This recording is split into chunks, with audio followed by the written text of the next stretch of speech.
우리 명절을 보내고 첫 주를 맞이하게 되는데요. 그래도 오랜만에 만났으니까 우리 옆 사람들과 같이 인사 나누겠습니다. 잘 오셨습니다. 반갑습니다. 이번에는 이렇게 인사 한번 해보겠습니다. 올해는 꼭 한 명씩 전도합시다.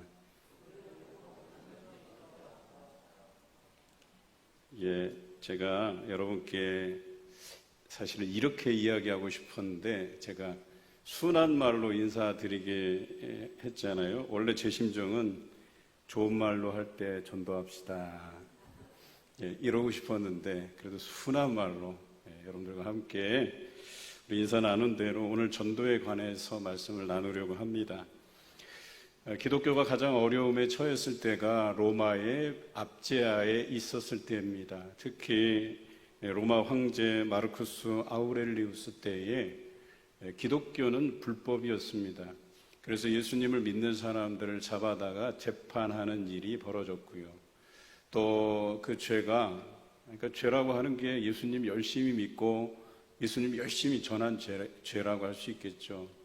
그런데 그런 사람이 받는 죄가 그 천으로 돌돌 말아서 기름을 부어서 불로 태워버리는, 그래서 그냥 길거리에 우리 요즘은 전등이 있잖아요. 가로등 같은 게 있잖아요. 가로등 역할을 하도록 사람을 불태워버리는 그런 끔찍한 일도 저질렀던 시대였습니다.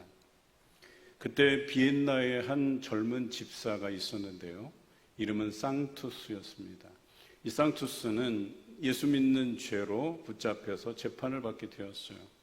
그리고 그에게 꼬치꼬치 캐묻습니다. 어디 출신이고 내가 뭘 했는지에 대해서 묻는데 이 쌍투스 집사는 묻는 질문에 대해서 한결같이 하나의 대답만 했습니다. 나는 그리스도인입니다 라고 대답을 했습니다. 그리고 여러분, 우리가 이 그리스도인이라고 하는 것은 오늘날 우리 성도들의 정체성을 대변하는 말입니다. 그리스도인이라고 하는 것은요, 예수님을 가치 있게 생각하는 사람들, 그리고 예수님처럼 살아가면서 그 삶을 배우고 실천하는 사람들, 그런 사람을 그리스도인이라고 합니다. 그런데 오늘날 그리스도인이라고 하는 이 의미가 많이 퇴색됐어요. 그냥 교회에 발만 붙여도 그리스도인이다라고 칭해주죠.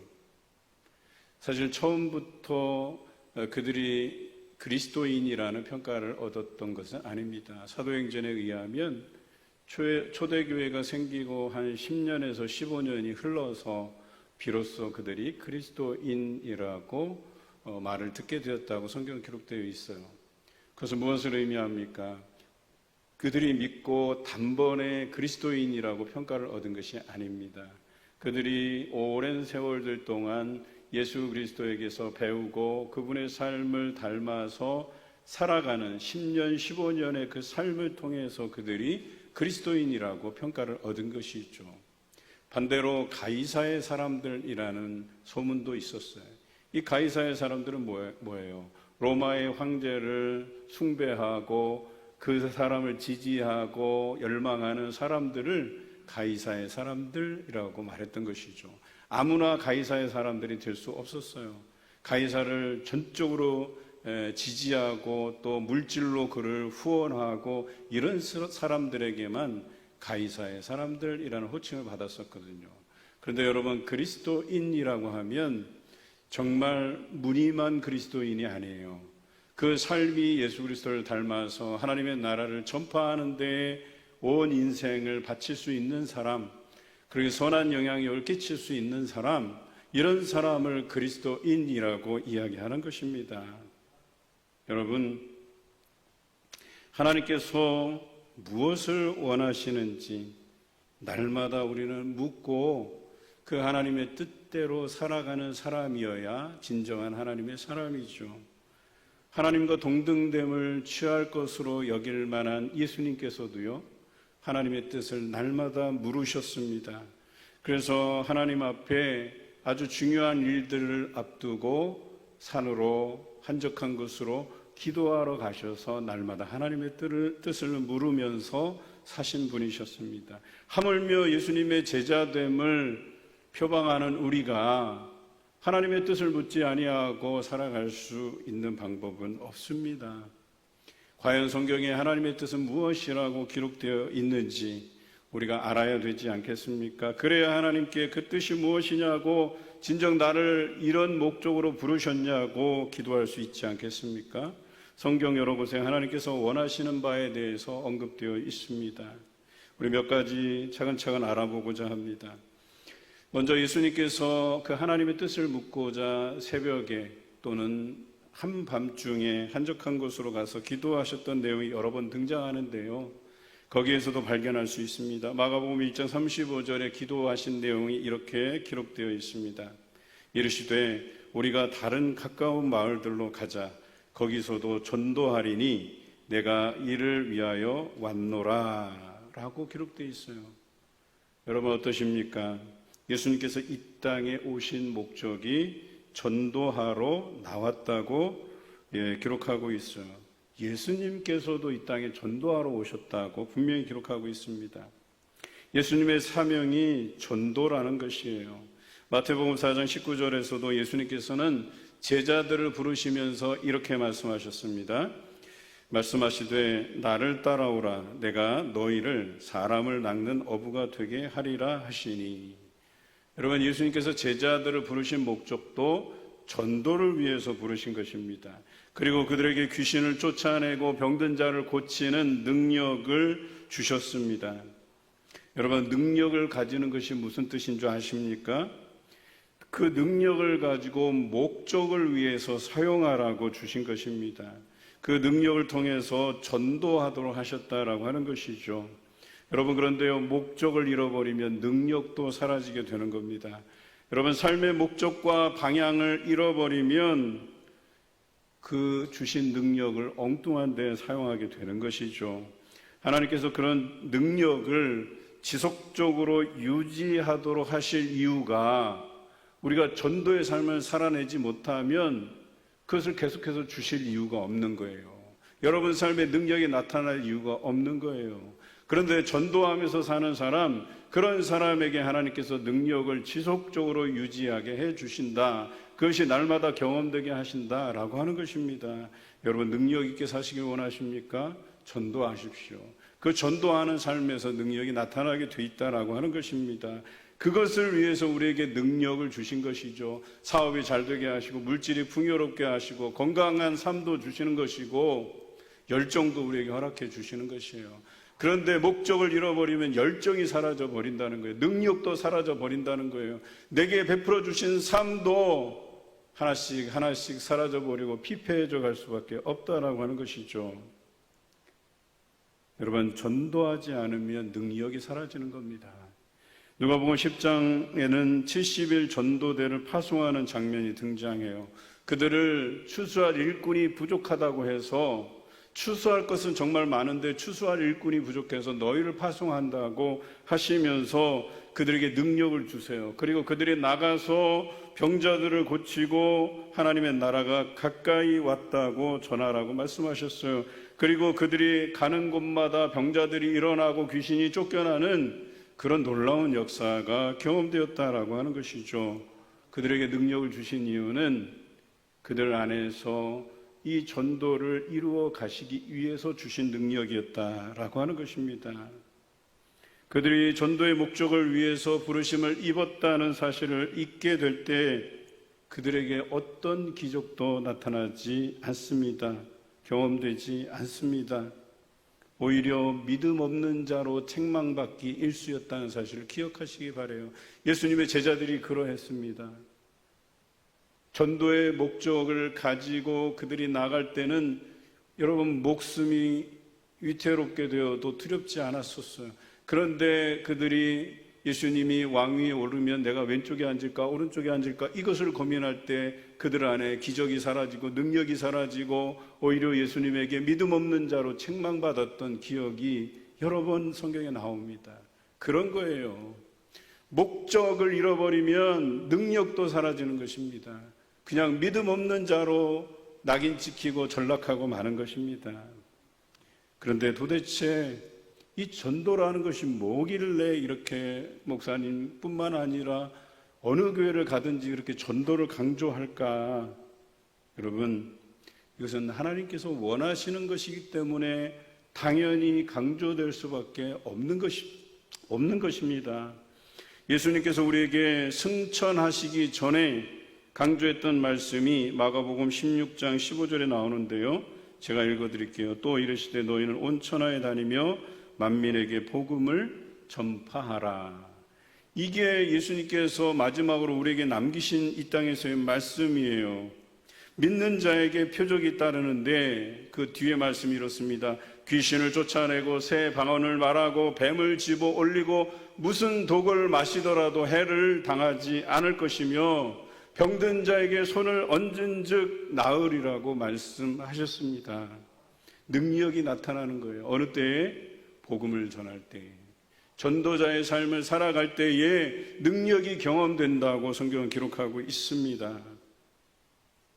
사도행전 1장 8절 말씀에 이렇게 기록되어 있습니다.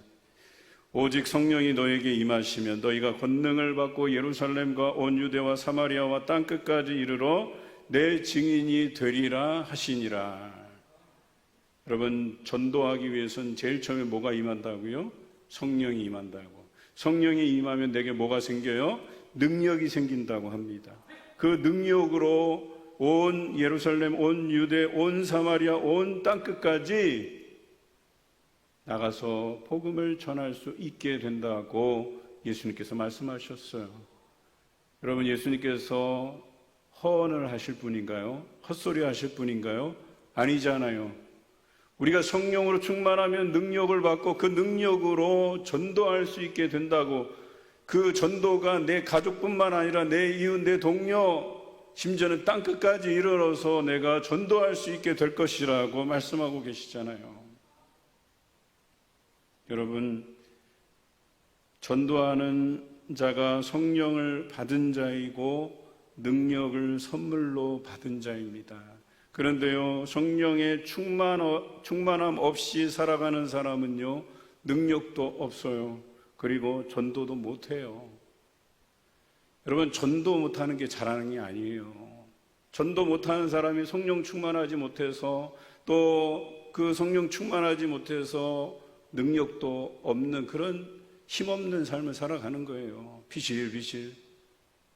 여러분, 한 주간 비실비실거리면서 산다고 하면 이 땅에서 사는 의미가 뭐가 있겠어요? 우리는 전도자의 삶을 살아야 된다는 거예요. 그것이 하나님이 기뻐하시고 우리에게 원하시는 삶이라고 말씀하시는 거예요. 우리가 맨날 기도하고 맨날 말씀 묵상해서 뭐 하겠어요? 전도하는 데 쓰라고 있는 것 아닙니까? 하나님께서 궁극적으로 우리가 열심히 신앙생활 하게 하신 이유는 전도하게 하시기 위해서 이 땅에 부르신 거예요. 말씀도 그렇고 기도도 그렇고. 몇 구절 더 보겠습니다. 고린도전서 1장 21절에 이렇게 나와 있죠.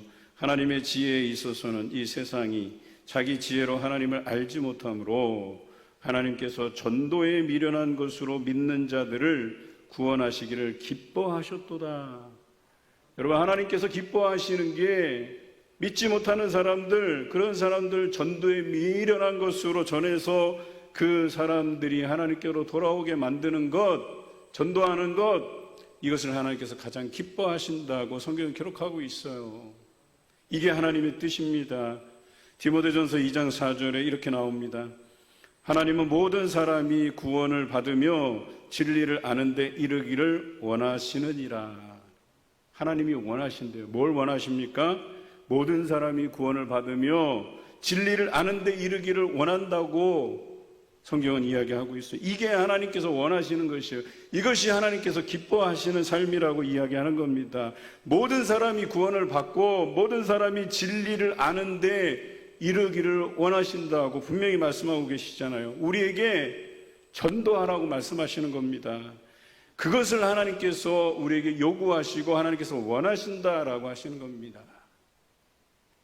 베드로후서 3장 9절에도 이와 동일한 말씀이 있습니다. 주의 약속은 어떤 이들이 더디다고 생각하는 것과 같이 더딘 것이 아니라 오직 주께서는 너희를 대하여 오래 참으사 아무도 멸망하지 아니하고 다 회개하기에 이르기를 원하시느니라. 이렇게 기록되어 있어요. 하나님께서 원하신대요. 모든 사람이 회개에 이르기를 원하신다고 말씀하시잖아요. 여러분, 여기뿐만 아니에요. 성경 여러 곳에 하나님의 뜻, 하나님께서 원하시는 것, 하나님께서 기뻐하시는 것, 이것이 다 전도로 귀결되고 있어요. 그들이 하나님께로 돌아오게 하는데 우리가 부르심을 입었노라고 성경은 분명하게 이야기하고 있습니다. 예수님께서 이 땅에 오신 목적이 바로 전도하시기 위해서입니다. 또 제자들을 부르신 이유, 사도 바울을 부르신 이유도 이 목적을 위해서 부르셨다라고 하는 것입니다.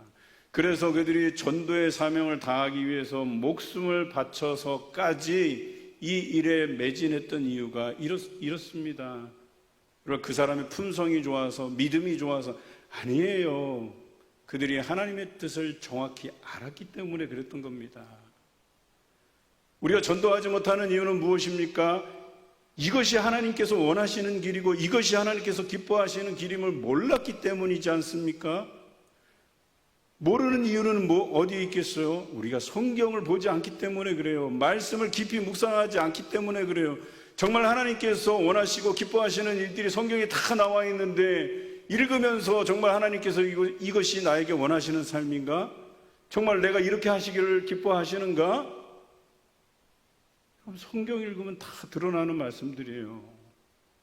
우리가 말씀대로 행한다 하고 그것을 실천하지 못하면 무슨 소용이 있겠어요? 우리가 인생을 살아가면서 우리를 지으신 목적이 이것인데, 이렇게 원하시는데 우리가 그 목적대로 살아가지 못하면 무슨 소용이 있겠냐 말이에요.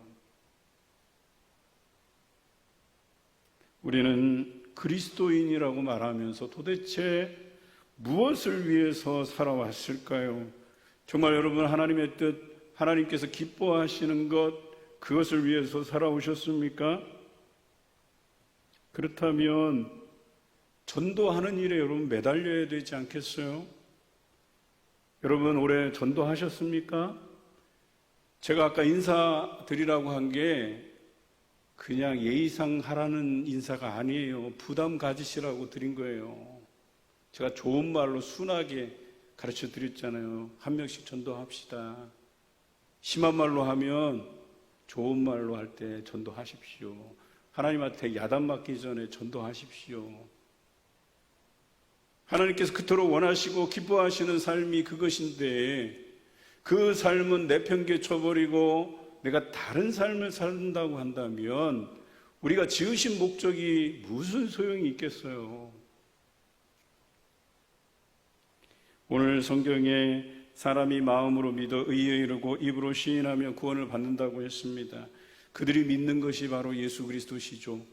예수 그리스도께서 우리의 죄를 대속하시기 위해서 십자가에 죽으시고 부활하신 사건, 바로 이것이 복음이고 이것을 믿는 것이죠. 예수 믿는 자는 심판을 당할 때에 부끄러움을 당하지 않는다고 했어요. 반대로 그렇지 않으면 부끄러움을 당할 것이라고 이야기합니다. 여기서 부끄러움은 순한 말이죠. 심한 말로 하면 지옥불에 떨어져 영원히 지옥불에서 고통당하며 살 것이라는 거예요. 무서운 말씀입니다. 그런데 이 복음은 헬라인이나 유대인이나 차별이 없는 말씀이래요. 여러분, 누구는 되고 누구는 안 되고가 아니라 누구에게나 이 복음이 전해져야 되는 것, 그것이 복음입니다. 예수님을 믿고 입으로 시인하면 그 이름을 부르는 자는 누구든지 구원을 얻게 하신다고 분명히 이야기하고 있어요. 이 사람은 안 될 것 같아. 아니요. 전해야 됩니다. 하지만 그렇다고 해서 다 구원받는 것은 아니죠. 그래도 우리가 평안을 빌 때 그 빈 평안을 그들이 받아들이면 그들이 구원을 얻을 것이지만, 그들이 믿지 아니하면 빈 평안이 내게로 돌아올 것이라고 성경은 기록하고 있어요. 전도하는 자가 복받는 길이에요. 또 전도하는 자가 평안이 넘치는 삶을 살아갈 수 있는 비결이 거기에 있어요. 평안을 빌었는데 그 사람이 노하면 나에게 다 돌아오는 거예요. 얼마나 감사한 일이에요. 그래서 전도하는 자의 발걸음이 언덕을 뛰노는 사슴의 발과 같다고 이야기하는 거예요. 그 인생이 아름답다고 하나님께서 평가하시는 겁니다. 그런데 과연 이 시간 나는 내 가족, 내 동료, 내 이웃에 대해서 여러분 책임감을 가지고 있는지 묻고 싶어요. 여러분 주변에 내 가족, 내 동료, 내 이웃 심판당할 때에 부끄러움을 당하지 않고 구원받을 자가 얼마나 있어요. 저도 부끄럽지만 저희 친척들 중에서 신앙생활에서 멀어진 사람들도 있어요. 그 마음에 믿음이 있을지 모르지만 열심을 내지 못하는 것 때문에 늘 마음에 부담감이 있다는 사실을 여러분 기억하셔야 됩니다. 그게 누구 책임입니까? 다 우리 책임 아닙니까? 우리가 이 땅에 부르심을 받은 이유가 전도하기 위해서 아닙니까? 애써서 전도했는데 그 사람의 신앙이 멀어져 가는 것을 우리가 지켜만 봐야 되겠습니까? 아니면 잃은 양을 찾는 일에 우리가 좀 더 우리의 시간을 할애해야 됩니까?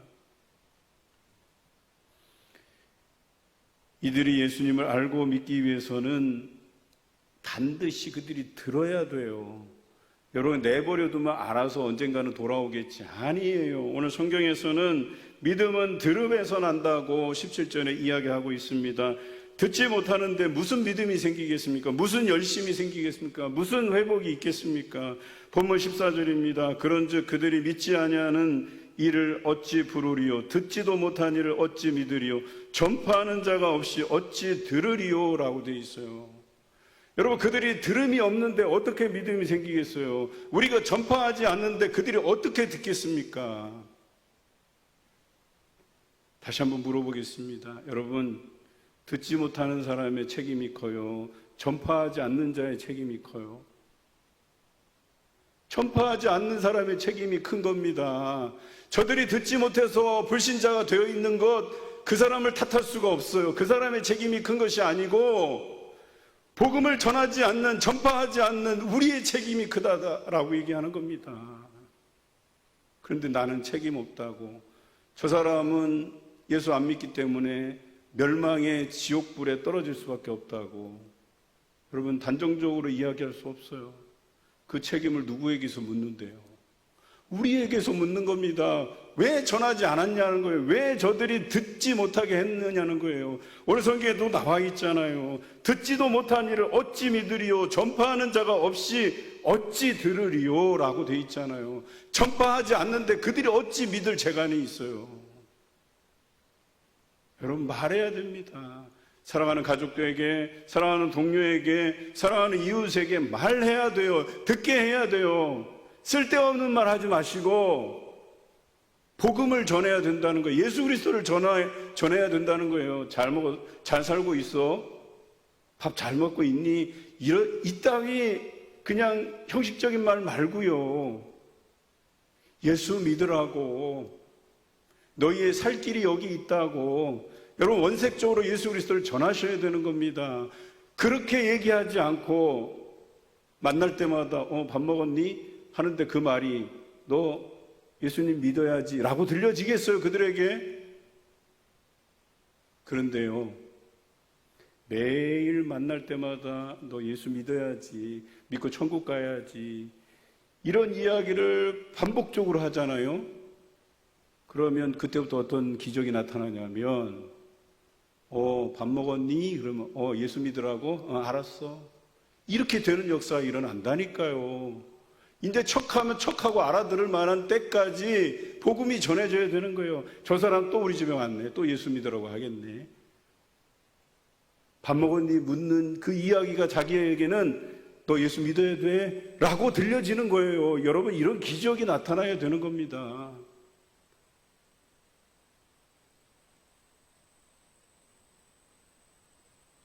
본문 15절입니다. 보내심을 받지 아니하였으면 어찌 전파하리요? 기록된 바 아름답도다 좋은 소식을 전하는 자들의 발이여함과 같으니라 라고 되어 있어요. 보내심을 받은 자들은 전파하는 사명이 있다는 거예요. 전도하라는 사명이 있다는 거예요. 그리고 전도하는 자의 발걸음이 아름답다고 말씀하세요. 여러분, 우리 인생에서 가장 가치 있는 인생일 때가 언제인 줄 아십니까? 전도할 때예요. 하나님께서 그렇게 보신다는 거예요. 전도하는 인생, 그 인생을 아름답다고 평가하신다고 하시는 거예요. 잘 먹고 잘 살 때가 아니에요. 전도하면서 하나님의 뜻, 하나님께서 기뻐하시는 것, 하나님께서 원하시는 것, 그것을 이루어 드릴 때 그 인생이 가장 가치 있고 가장 아름답다고 하나님께서 말씀하시는 거예요. 여러분 모두가 전도를 위해 부르심을 입었다는 사실을 기억하고 날마다 전도에 힘써서 하나님께서 아름답다고 말씀하시는 귀한 인생 되시기를 주님의 이름으로 기원합니다.